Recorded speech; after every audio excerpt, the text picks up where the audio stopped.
দেশে তার এই প্রথম আসার পর কি করলেন? জুতো খুলে দেশের মাটি স্পর্শ করলেন, মাথায় লাগালেন, অনেকটা দেশ মাতৃকাকে প্রণাম করার ভঙ্গিতে। এর মধ্যে দিয়ে কি কোনো ইঙ্গিত দিলেন? আপনারা এইভাবে দেখুন। পরে ফেসবুকে একটি পোস্টে লিখলেন, অবশেষে প্রিয় দেশের মাটিতে। বিমানবন্দর থেকেই ফোনে কথা বললেন সরকারের প্রধান উপদেষ্টা মোহাম্মদ ইউনূসের সঙ্গে সবার আগে। তারপর বাসে করে রওনা দিলেন রাজধানীর ৩০০ ফিট সড়কের সংবর্ধনা স্থলে। যে বাসে করে গেলেন তাতে লেখা রয়েছে স্লোগান, সবার আগে বাংলাদেশ। যেহেতু তারেক রহমানের দেশে ফেরার পেছনে ভারত ও আমেরিকার ভূমিকা আছে বলে খবর প্রচারিত হয়েছে এবং তাদের মধ্যে সমঝোতা যে হয়েছে এবং তার কথা ইতিমধ্যে বেরিয়েও এসেছে, তাই বিরোধীদের সমালোচনা ভোতা করতে দিল্লি নয়, ওয়াশিংটন নয়, ইসলামাবাদ নয়, শুধুই ঢাকা ঢাকা এই বার্তা দিতেই এই স্লোগান, সবার আগে বাংলাদেশ। কথায় আছে, মর্নিং শোজ দ্য ডে। সকাল দেখলে বোঝা যায় দিনটা কেমন যাবে। দেশে ফিরে তারেক আজ সংবর্ধনার উত্তরে যে ভাষণ দিলেন সেটাকে একটু কাটাছেঁড়া করা যাক। দেখা যাক যে দায়িত্ব কাঁধে নিয়ে তিনি দেশে এসেছেন, কিংবা আরো স্পষ্ট করে বললে যে দায়িত্ব তার কাঁধে দিয়েছে ভারত ও আমেরিকা এবং তারপরে তারেকের দেশে ফেরা নিশ্চিত হয়েছে, আজ প্রথম দিনে সেই দায়িত্ব পালনের পথে তিনি আদৌ এগোলেন কি না। এই আলোচনা করতে গেলে প্রথমে দেখতে হয় কি দায়িত্ব তাকে দেয়া হয়েছে। সেগুলো প্রথমেই বলে নিই, এ সম্পর্কে কোনো আধিকারিক বিবৃতি তারেক বা ভারত বা আমেরিকার তরফ থেকে জারি করা হয়নি। আর তারেক তো বলেই দিয়েছেন বিষয়টি সংবেদনশীল এবং বিস্তারিত শেয়ার করা যায় না। অশ্ব অর্থ, এর অর্থ হলো কিছু একটা কথা তো হয়েছেই, সমঝোতাও হয়েছে। তিনি না বললেও সেটা যে হয়েছে সেটা তিনি কিন্তু ঘুরিয়ে মেনে নিলেন তারেক। কিন্তু দেশ বিদেশের রাজনৈতিক বিশ্লেষকরা তিনি বলবেন, কেউ কিছু বলবে কি বলবে না তার জন্য চুপচাপ বসে থাকেননি। তারা বাংলাদেশের প্রেক্ষিত বিচার করে সমঝোতার অন্তত দুটি কেন্দ্রীয় বিষয় স্পষ্ট করেছেন। বিষয় দুটি এরকম: ১ নম্বর, দেশকে ইসলামী উগ্রপন্থা থেকে মুক্ত করা। যেভাবে ইসলামী উগ্রপন্থী দলগুলো জামাতের নেতৃত্বে গত প্রায় 18 মাস ধরে দাপিয়ে বেড়াচ্ছে বাংলাদেশে, যেভাবে সংখ্যালঘুদের, ধর্মীয় সংখ্যালঘুদের ওপর অত্যাচার নেমে আসছে, হত্যা করা হচ্ছে তাদের মব জাস্টিসের নাম করে, সেই পরিস্থিতি থেকে দেশকে মুক্ত করা, এটা হচ্ছে প্রথম দায়িত্ব। এবং দ্বিতীয় দায়িত্ব, দেশে আইনের শাসন ও গণতান্ত্রিক ব্যবস্থা ফিরিয়ে আনা, অপরাধ ট্রাইব্যুনাল ও তার রায়কে অবৈধ ঘোষণা করা ও এই রায় বাতিল করে গণতন্ত্রের স্বার্থে শেখ হাসিনা ও আওয়ামী লীগকে দেশের গণতান্ত্রিক ব্যবস্থায় পুনরায় যুক্ত করা।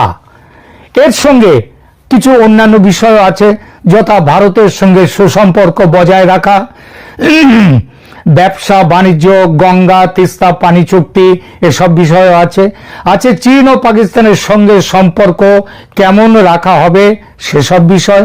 এবার দেখা যাক দেশে ফিরে তারেক রহমান যে বার্তা দিয়েছেন আজ, সেটা কতটা তার দায়িত্বের সঙ্গে মানিয়েছে বা সামঞ্জস্য রেখেছে। দেখুন, দীর্ঘ 17 বছরের নির্বাসিত জীবনের অবসান ঘটিয়ে বিএনপির ভারপ্রাপ্ত চেয়ারম্যান তারেক রহমান আজ ঢাকার গতকাল 25শে ডিসেম্বর ঢাকার পূর্বাঞ্চলে দেশবাসীর উদ্দেশ্যে যে বক্তব্য দিয়েছেন, সেটা 3টি মূল স্তম্ভের উপর ভিত্তি করে দাঁড়িয়েছে। 1, গণতন্ত্র স্থাপন। 2, নিরাপদ বাংলাদেশ গঠন, মানে যেখানে ভেতরে তাদের মধ্যে ভালো সবার মধ্যে সম্পর্ক থাকবে, এবং জাতীয় ঐক্য। রহমান তার বক্তব্যে মার্টিন লুথার কিং জুনিয়রের আই হ্যাভ আ ড্রিম ভাষণকে অনুপ্রেরণা হিসেবে উদ্ধৃত করে তিনি বলেছেন, আই হ্যাভ আ ড্রিম তার মতো তিনি বলেছেন আই হ্যাভ আ প্ল্যান। তবে তিনি সেই প্ল্যান বা পরিকল্পনার বিস্তারিতভাবে উন্মোচন করেননি, বরং তার বক্তব্যের সারাংশ ছিল দেশ পুনর্নির্মাণের জন্য সর্বশ্রেণীর মানুষের সম্মিলিত প্রচেষ্টার আহ্বান। তারেক রহমান তার বার্তায় আগেই বলেছি যে তিনটি প্রধান যে থিম সেটাকে এভাবে তুলে ধরেছেন। এক, নিরাপদ বাংলাদেশ নির্মাণ। তিনি বারবার এই বিষয়টিতে জোর দিয়েছেন যে নারী, পুরুষ, শিশু, সকল বয়স, শ্রেণী, পেশা এবং ধর্মের মানুষ নিরাপদে থাকতে পারবে এমন একটি দেশ গড়ে তোলা প্রয়োজন, অর্থাৎ ইসলামী দেশ নয়, তার থেকে দূরে সরে থাকার কথা তিনি বললেন। দুই, তার কথার মধ্যে অন্তর্ভুক্তিমূলক জাতীয় দৃষ্টিভঙ্গি। বিশেষভাবে তিনি বাংলাদেশের বৈচিত্র্য স্বীকার করেছেন। পাহাড় এবং সমতলের মানুষ, মুসলমান, হিন্দু, বৌদ্ধ, খ্রিস্টান সকলের সমান অধিকার এবং নিরাপত্তার কথা তিনি বলেছেন। 3 নম্বর, তার আজকের যে থিম গণতন্ত্র, মানে গতকাল যে ভাষণের যে থিম গণতান্ত্রিক অধিকার পুনরুদ্ধার।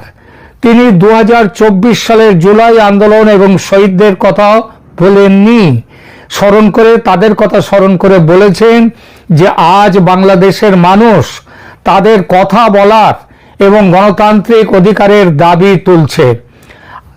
এই সম্বর্ধনা বক্তব্যে তারেক রহমান আওয়ামী লীগ বা জামাতে ইসলামের নাম সরাসরি উল্লেখ করেননি বা তাদের বিরুদ্ধে সরাসরি আক্রমণ দাগেননি, যদিও তার আগের বক্তব্য এবং বিএনপির অবস্থান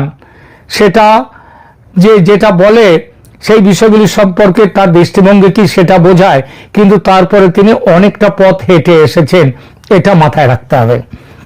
ইসলামী উগ্রপন্থার বিরুদ্ধে তার অবস্থানটা কি? নভেম্বরে বিএনপির দেশ করার পরিকল্পনা কর্মসূচিতে তারেক রহমান কি বলেছিলেন একটু দেখা যাক। সেখানে জামায়াতে ইসলামীর বিরুদ্ধে কঠোর মন্তব্য করেছিলেন। তিনি বলেছিলেন যারা এখন মানুষের সমর্থন চাইছে, এই দেশের মানুষ তাদের 1971 সালে দেখেছে। খেয়াল করবেন কথাগুলো। তারা শুধু লক্ষ লক্ষ মানুষ হত্যা করেনি, তাদের সহযোগীরা অসংখ্য মা বোনেদের সম্ভ্রম লুণ্ঠন করেছে। আমরা এটি কখনো ভুলতে পারি না।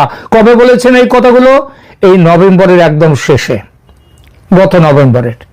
এই অবস্থান যে তার জামাতে ইসলামী এবং উগ্রপন্থা নাম না করেও উগ্রপন্থা, ইসলামী উগ্রপন্থার বিরুদ্ধে এই অবস্থান তার আজকের বক্তব্যের সাথে পুরোপুরি সামঞ্জস্যপূর্ণ, যেখানে তিনি সর্বধর্মের মিলন, শান্তি ও শৃঙ্খলা বজায় রাখার উপর বিশেষ জোর দিয়েছেন এবং বিভিন্ন আধিপত্যবাদী শক্তির গুপ্তচরদের ষড়যন্ত্রের বিরুদ্ধেও সতর্কতা জানিয়েছেন। আওয়ামী লীগের বিষয়ে তিনি কি বলেছেন?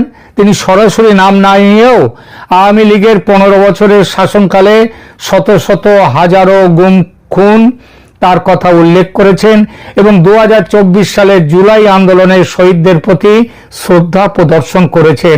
এটা একটা ট্যাকটিক্যাল মুভ। এই বার্তার কৌশলগত তাৎপর্য তাহলে কি? তারেক রহমানের আজকের বক্তব্য 3টি গুরুত্বপূর্ণ রাজনৈতিক সংকেত দেয়।